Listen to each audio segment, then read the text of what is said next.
All right. Hey, everybody. This is Daniel Hixon, and I am talking today to Reverend Stephen Fife, dear friend and colleague of mine. He's actually the godfather of my children, too. So you're the godfather, Stephen. And The we, Godfather. that's right. We've been in ministry together, and we have worked together, and we also were in seminary together, which is where we met. Stephen lived down the hall from me in Hawk Hall there. Hall Wasn't Call. it Hawk Hall? Yeah. It was Hall Um, Call.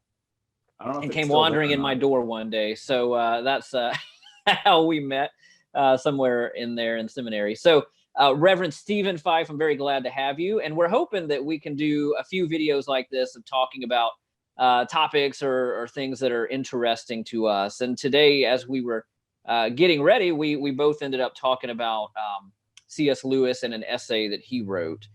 So we'll get to that in a moment. Stephen, do you want to say anything else to introduce yourself? I know I didn't mention like where you're serving or all your other degrees or anything like that, but smart dude. No, no. I'm just happy to be here and to talk about books. Books. I mean, you can see behind me. I have lots of books. I have more at home, and it's one of those things that I keep getting new books and more books. I'm sure our wives can tell you all about us and our book, our book. Um, we have to get more and more and more, right? Well, I would definitely say our wives are vexed by our collection of books. Yeah. Some of them, some of them, I've got that I haven't read yet. She goes, "You can't buy any more books until you read all the ones that you have." And I said, "Well, that'll never work because I'll never catch up to that." Well, a lot of these are reference books. You don't really read them. You just have them in case you need to look something up, right? There you go. I know there was something about books that C.S. Lewis once wrote, and we were talking about it before we started recording. What was kind of the gist of what he wrote in this essay? All right. So a book that we read in seminary, one of the more useful parts of the curriculum was On the Incarnation by St. Athanasius, one of the architects of the Nicene Creed, and really clarifying our Trinitarian theology. Who is Jesus? Is he God? So this little book you can get from St. Vladimir's Press, but it has an introduction by C.S. Lewis. And it's an essay Lewis wrote called On Reading Old Books, I think is what it's called. It doesn't say right here. But Lewis talks about you should read old books. In fact, he says, for every new book you read, you ought to read a couple, three, a couple old, more than one old book.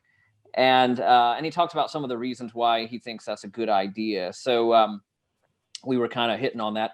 This essay, I think, fits pretty nicely with our approach to theology in the Wesleyan tradition, which is we use the tradition to help inform our theology. It's not just what did the latest scholar say, but it's what did the latest scholar say and what has the entire history and intellectual tradition of the church been saying already.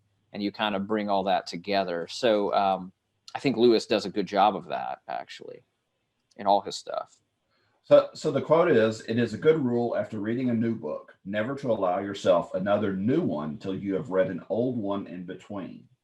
If that is too much for you, you should read at least one old book to every three new ones." Oh, so I got it reversed.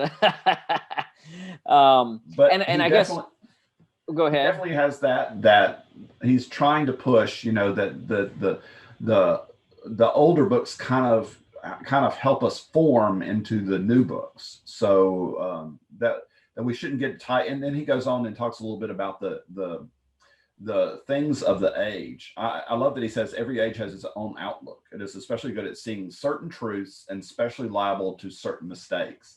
And I think, wow, even our age is like that. We see certain truths and we're liable to certain mistakes. Yeah, and there are certain moral realities I think that our age is very sensitive to, and other ones that we're very, very opaque to, and just insensitive to, I guess you would say, to our detriment. So he says, read an old book for every new or couple of new books. And I guess you kind of say, well, what is an old book? What is a new book? I know there's a book study around here that reads the classics, and they say it's got to be at least 50 years old to be a classic. You would definitely want something that's not from your generation, I would think, to be an old book. Well, like books in school, if you think about, my kids are reading, one of my kids has already read it and another one is reading it now in elementary school. They're reading Where the Red Fern Grows. Like I remember reading that growing up. Mm-hmm. And it's a very powerful book in a way. And, you think about some of the classics that we read coming through high school. You think about, George Orwell and 1984 and Animal Farm and some of these things that may stand the test of time. Those are classics. But are we still caught? Do we still have to have sort of a disclaimer on those books? To say, okay, these were from a previous age and they don't quite apply anymore, or do classics really hold up over time, you think? Yeah, and of course that's kind of one of the definitions of a classic, right? Is something that does hold up over time, and sometimes. And I think this gets back to the question of how old is an old book, right? What counts is you don't really know. There are books that people think are going to be classics, and then in 100 years, nobody's reading them anymore. And then the reverse is also true. 1984 is an interesting case too. I read that one, I think in college, just for my own edification. People were talking about it, and I had not yet read it. We were supposed to read Animal Farm in high school. I don't think I did, but and I remember thinking, this book is about totalitarian governments, and we've kind of moved into, the Berlin Wall fell. We're into this different kind of moment in history. So I didn't think 1984 was all that relevant. I thought the Brave New World, that's where it's at. Yeah. But as it turns out, I think the 1984 has proved itself to be more relevant than I expected, as we've had this kind of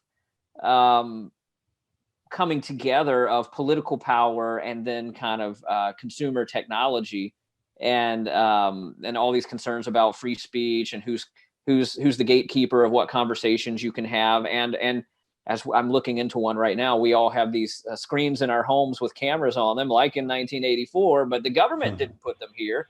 We did.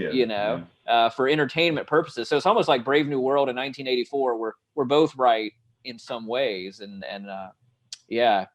And that was written obviously in like the 40s or something. I don't really know when. So that would be an old book, I guess. And that's what I think a lot of books, one of the questions was posed to me, what books do you think will be classics from our age, that people will still be reading in 100 years? We're still reading Mere Christianity, that C.S. Lewis published. We're one set of books I try to read at least once or twice a year is the Tolkien series, The Lord of the Rings, some of my favorite fantasy of all time. But what are the books that you think from our age that will stand up, into the future? Is that a good question, you think? Yeah, I don't know. Well, I would say I suspect people will be reading Harry Potter for a while. My oldest is reading Harry Potter right now, so she's really enjoying it. So it's already over 20 years old and still quite popular. I don't know, though. Doesn't seem like there's I'm old fangled. I'm like, is there that much good new stuff? Let me look around. A lot of the stuff I read is already old. So that's a great question, Stephen. I have no idea. Like, I don't think it's going to be like the Da Vinci Code or, some of the popular stuff. I think that's like pop 40 music. It's like, there it is. It's popular and then it's gone. And it's gone. Yeah. So, and so that was an interesting question that somebody posed to me. And I was sitting there thinking maybe, John Stott's Basic Christianity, or was it that John Stott wrote? Mm-hmm. If we're talking Christian books now, I was just thinking culture in general. All right. I would think Christian books, maybe Richard Foster's Celebration of Discipline, which was written around the time I was born. Yeah. Yep. John Stott, I do have him on my shelf over there, and certainly he remains popular. I don't know, maybe N.T. Wright. Yeah, I would think N.T. Wright has a pretty wide fan base, as it were, and has written some really great stuff. And he's one that he seems to appeal. He's kind of like in the mainstream or the center. Like, I know people who are real conservative and real liberal who don't like N.T. Wright because they think he's the other team. in each case. So that might actually, he's trying to speak to more than one, wing of the culture or whatever. And I think that creates a broad appeal for him, is I think where I'm going with that. Well, and I think that's the thing about classic books, is classic books kind of stand up over generation, and he gets at that in the introduction, is classic books kind of stand the test of time, right? It's not something that fades out with the current age, right? It's something that will hold up over time. I mean, like I'm reading right now, Confessions. We're still reading the Confessions by St. Augustine. I mean, that's stood the test of time for thousands of years now. So absolutely. I've got an abridged version right over here of the City of God that I hope to get to maybe the next year or so. Reading's been a little slow. I've got an infant at home and a pretty busy ministry and everything. So I take it where I can get it. But definitely, and that was something that I remember thinking in seminary. There were days when it was like, I don't have time to read this assignment from St. Augustine and this assignment about womanist liberation theology. I can only read one of these. Which one of these do I think people are still going to be reading 500 years from now? That's the one I'm going to read. You can guess which one that might have been, perhaps. But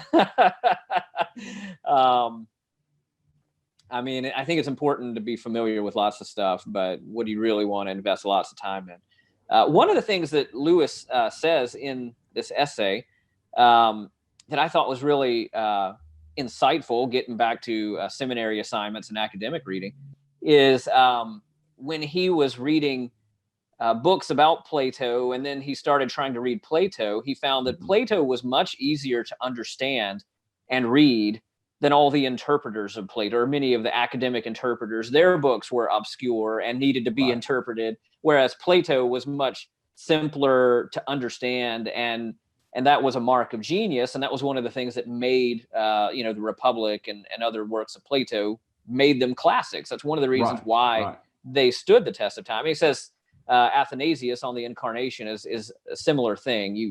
He realized that once he was in the presence of somebody who knew how to write and knew how to think clearly and communicate very well. And so I think there's an aesthetic piece to that as well.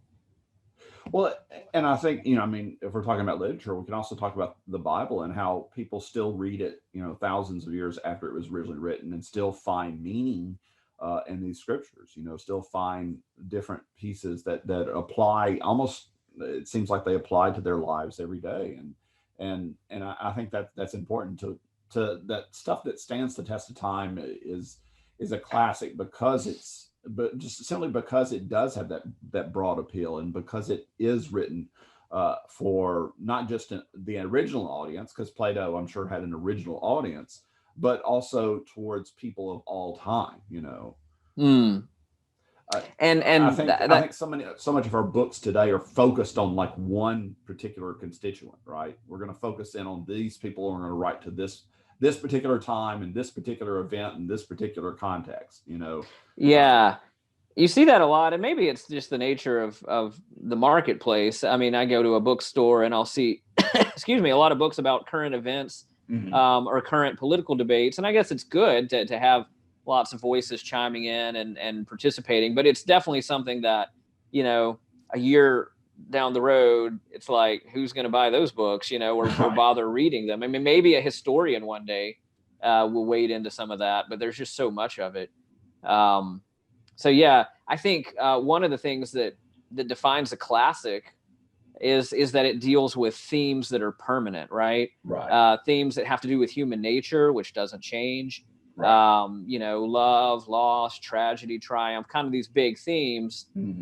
And that's what creates that permanent appeal as well, so that even if you're, you're not, I'm trying to think of an example. You're not an ancient Greek. You can read the Iliad and understand how Achilles' anger causes all this trouble, and you can see that happen in your own family, where people act in ways that are rash, and it creates trouble. And so there's something timeless about that.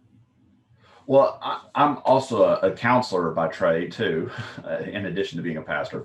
And one of the things that is really, really come about in the last 20 years is that they reclaimed a lot of ancient Greek philosophy from Marcus Aurelius, meditations, and the philosophy contained within that has really had a lot of applicability to the counseling related field. And cognitive behavior therapy is a lot of Stoicism, right? And so we're finding stuff that was old that works in our day, which is interesting, that stuff like that stands the test of time. Philosophy like that stands the test of time, which I know we've had these conversations about before, that we stopped teaching philosophy in a lot of ways, and that's been to the detriment of our society. And I know that's been something that you've talked about a lot, is that we don't teach these old concepts anymore.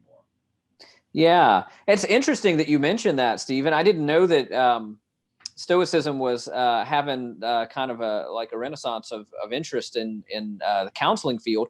I have seen a lot of YouTubers talking about Stoicism, and I think a lot of these are kind of spiritual but not religious people.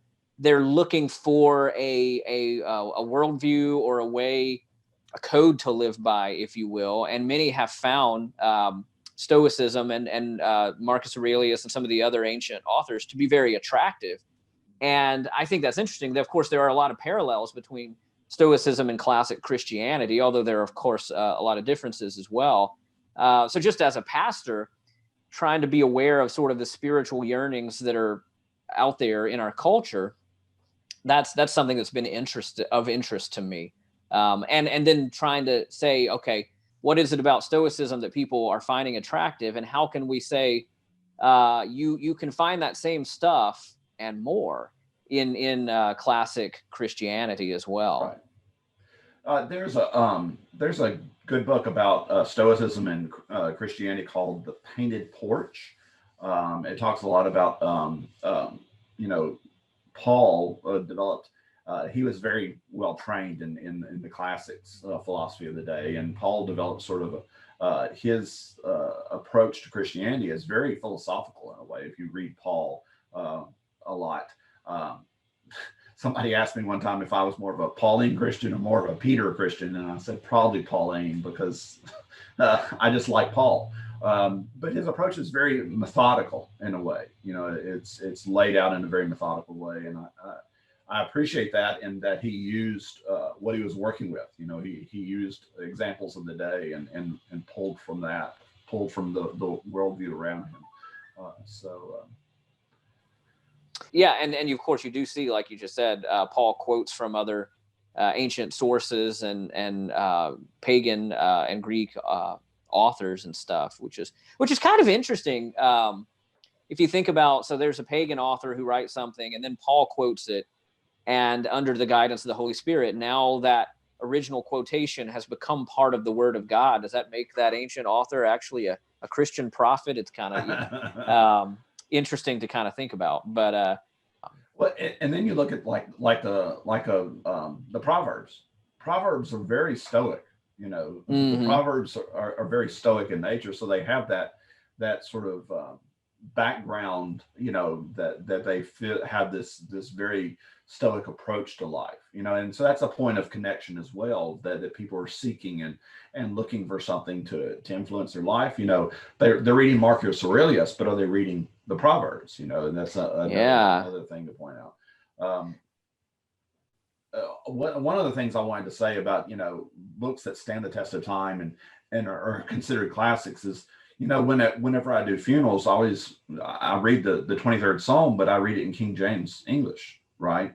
Because that's what we know. That's the language that we know, even though we don't use thee and thou anymore.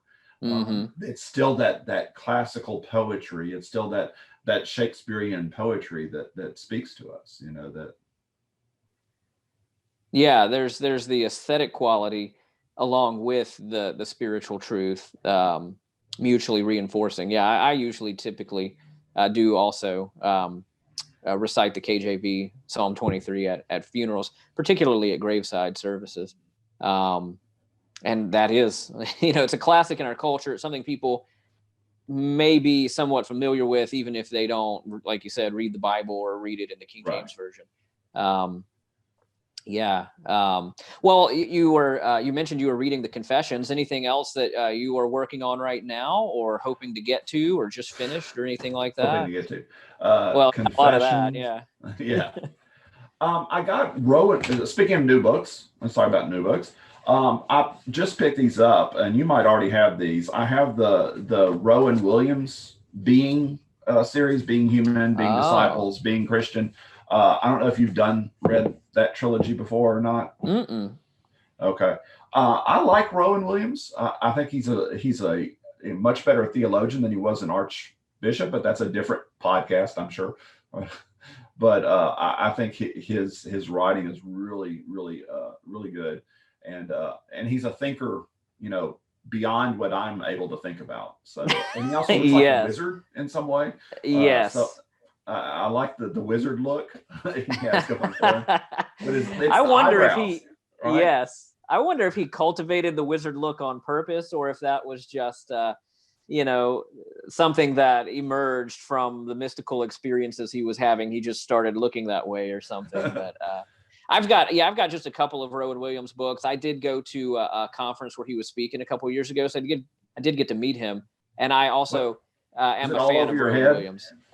No, not too bad. I mean, some of it was over my head, but he made it pretty accessible for people with master's degrees in theology to be able to understand. So, so what do you read? Well, right now I'm working on, not that much. I'm working on Tom Oden's systematic theology, and I am working through the 3-volume. I have the 1-volume, condensed version, but I'm trying to do the whole thing and read the 3-volume version, which is quite thorough and good, and kind of standard classic Christianity, which is the name of the 1-volume edition. I hope the 1-volume one has somebody went through and edited it some more, because I found a number of scripture references where it's like it says verse 3, but they really meant verse 13 and stuff like that. So I don't know. I mean, not every page, but enough of them that it's annoyed me.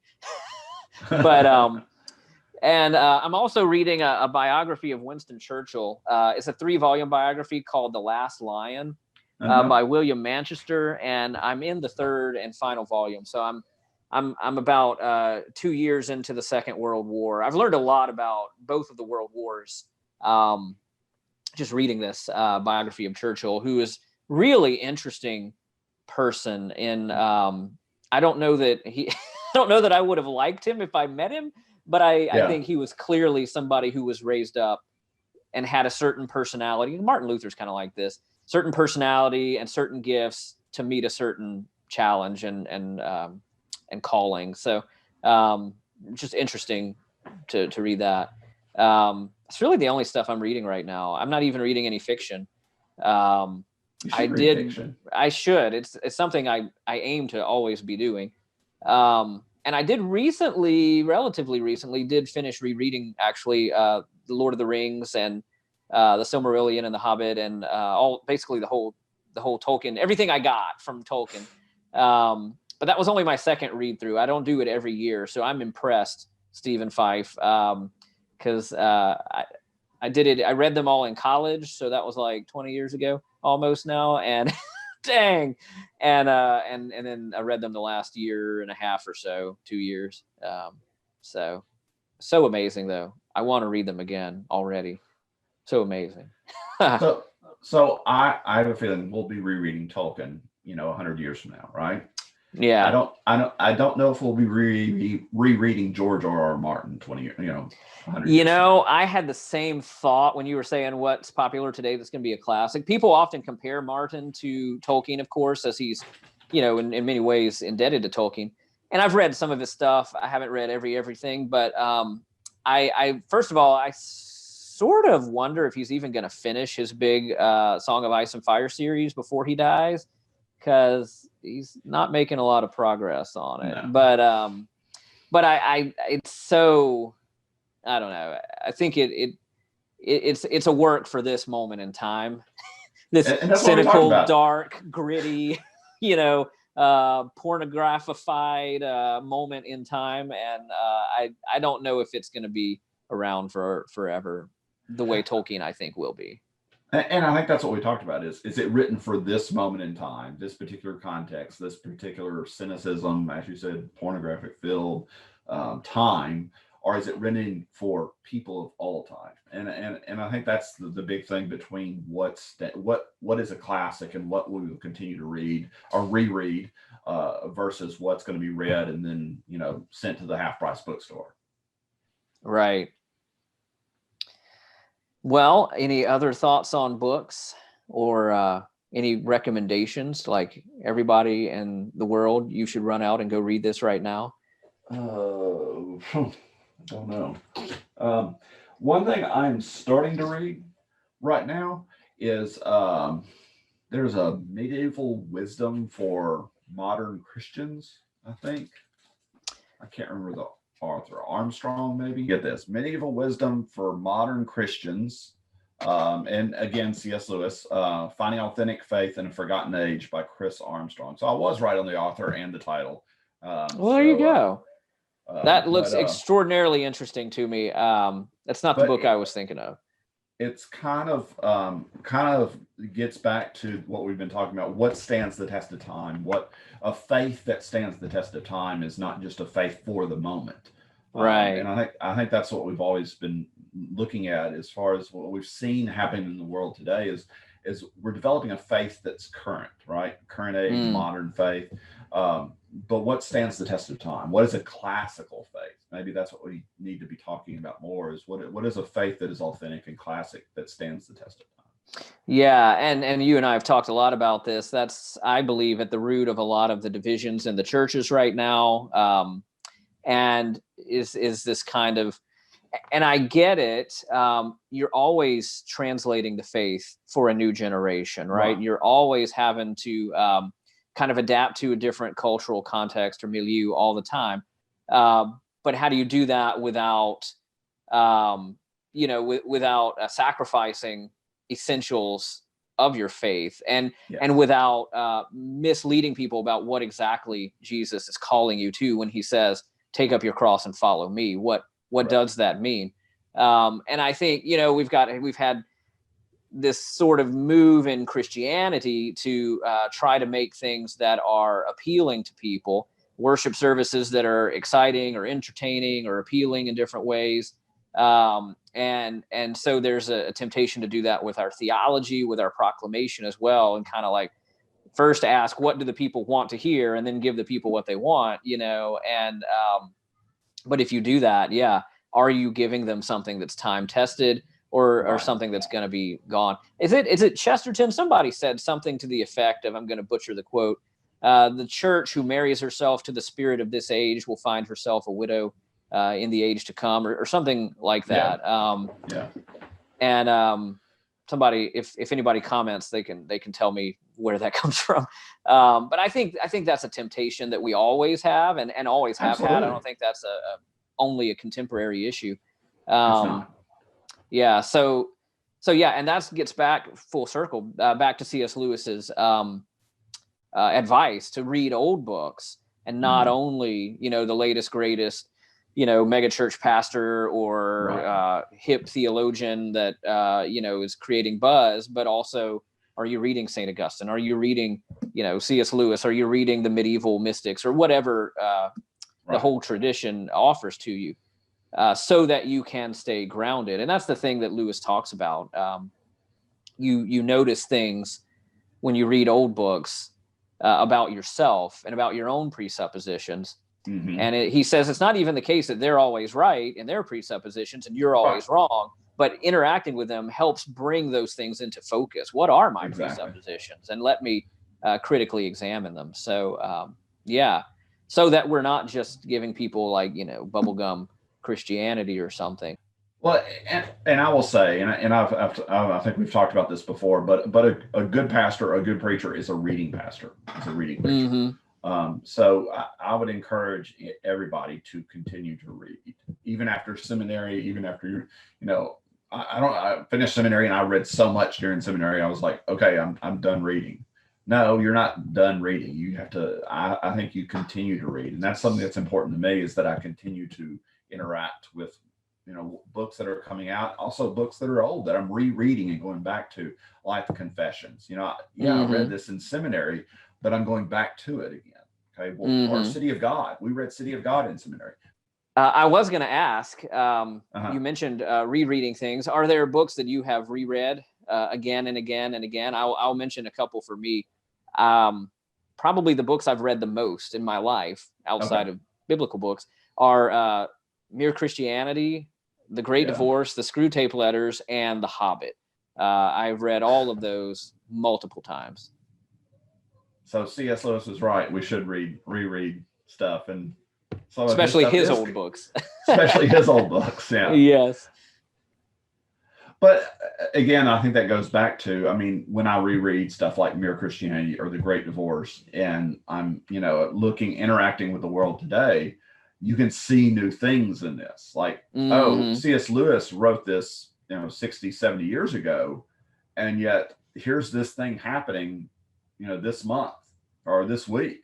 And what was he saying 70 years ago about this? And, in The Great Divorce or The Screwtape Letters. And so, I think that's interesting that we reread stuff. And that's what I mean. It stands the test of time over ages, that we can come back to it and find, okay, here's what like what you were saying in the beginning here, 1984. And now we're looking around going, he wrote this a long time ago. Yeah. And this is what's happening and what's happening around us, but books like that, they speak to our culture and their culture, and they speak to our culture and our culture. So they speak to different ages, which is interesting to me. And that's what makes them classics. That's what makes them classics.